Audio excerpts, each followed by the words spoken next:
I mean, I think, frankly, if you want to have a really high velocity of features, I think we'll just need to do a total rewrite of the whole thing. Wait, seriously, a total rewrite. That's your prediction for velocity. Yeah. Well, when you say a total rewrite, do you mean starting with the skeleton, or a bunch of engineers sit down with a whiteboard and say, "What is Twitter"? Revolution or reform? I mean, I just mean like literally, like there's like you could either try to amend the crazy stack that exists, or rewrite it. But when you say crazy stack, what do you mean? Like, break it down. Have you seen George's like diagram? What? That didn't seem to be going all that well. Elon Musk was in a Twitter space discussion talking about the best ways to make Twitter better. He's been on those types of conversations, but it continues to show that he maybe doesn't know what he's talking about. Now, full disclosure, I'm Jayar Jackson. I'm sitting here talking about this on a show. I don't do coding. I don't know anything about creating Twitter and how you can actually make really high velocity is what he was talking about. Specifically by doing a total rewrite to get that really high velocity. Again, I don't know what that means, but apparently Ian Brown, who's a Netflix engineer, jumped in to ask him these questions, and many of Elon's answers were, well, and then Ian just kept digging, and things got much worse. Let's keep watching this. No. I mean, like, what do you mean by crazy? No, seriously. Come on, buddy. Come on. Who are you? What do you mean? Who am I? I don't know. You gave me the mic. I got no. I didn't give you the mic. Whoa, I'm doing the mic, and let's keep it civil in my space. I mean, yeah. Like what? No, man. You're in charge of the servers and the programming, whatever. Like, what is the stack? Keep things technical in my space, please. Take me from top to bottom. What does the stack look like right now? What's so crazy about it? What's so abnormal about this stack versus every other large-scale system on the planet, buddy? Come on, give it to me. All right, so first off. Amazing. Wow, you're a jackass. Okay. All right, no. I got no credibility here, buddy. I got no idea. First off, let's keep my space civil. Here, like we removed him from speakers.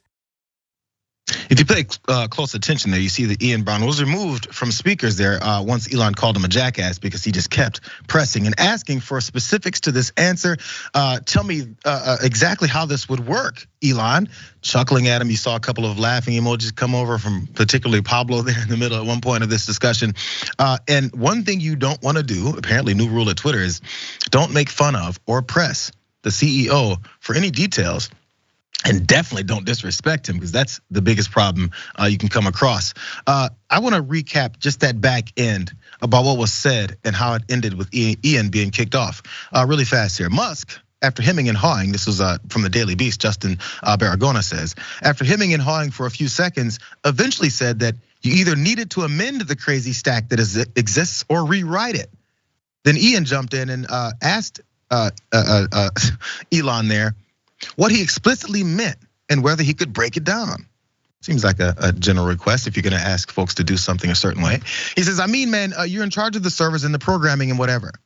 What is the stack, Elon? Take me from top to bottom. What does the stack look like right now? What's so crazy about it? What is so abnormal about this stack versus every other large scale system on the planet, buddy? Come on. It seemed pretty demeaning. He's laughing at him, and the press from Ian Brown there was definitely to get a rise out of Elon Musk, and it worked out because I feel like many folks in this space don't really seem to respect Elon. So then he got kicked off and all this happened. But my question, John, to you is first this. First, did Ian take it too far as the laughter and the pressing and the, yeah, dummy, come on, brother? Because you can see where he was going with it. He knew there was no answer, and he made sure he highlighted it to everyone. Or is this a normal discussion that folks can have if you're trying to have some kind of approach to better your company and the ideas that you're trying to implement? Look, I'll admit that the question was a little bit aggressive, but it also wasn't the sort of like hyper specific gotcha sort of question. It wasn't like that. It wasn't digging super deep to try to get Elon Musk to break down. It was a general question. You're describing the stack as crazy. What is a stack and how is it different from other large platforms? And Elon Musk had no response. There's a couple potential explanations for that. One, that he just doesn't like being challenged because he almost never is, because he surrounds himself in a Trumpian fashion with a bunch of yes men. That could be one reason, and he has basically no emotional maturity whatsoever, so he can't deal with being challenged.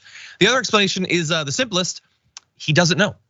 Everybody assumes that Elon Musk knows coding at a deep level because he works in the tech industry.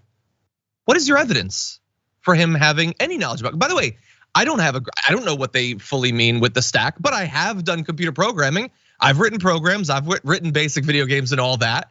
I know just enough to know that he responded to that question the exact same way I would if I had made a claim about the crazy stack and then there had been some pushback. I wouldn't have a good answer because I don't actually know.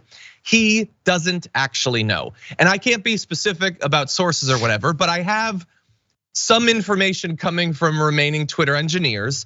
He is a laughing stock when it comes to the tech stuff, and not just inside of Twitter, there's other companies too. He might know some basic stuff about what users might like for some programs. That does not mean that he's a programmer who deeply understands this stuff. And thing is, that's okay. This is what I've said so many times. I've said it specifically more politicians, particularly the president, whoever it may be. There's no way the president knows everything. It's impossible. If he knew everything, he wouldn't have a staff. It wouldn't be the White House does this, the administration.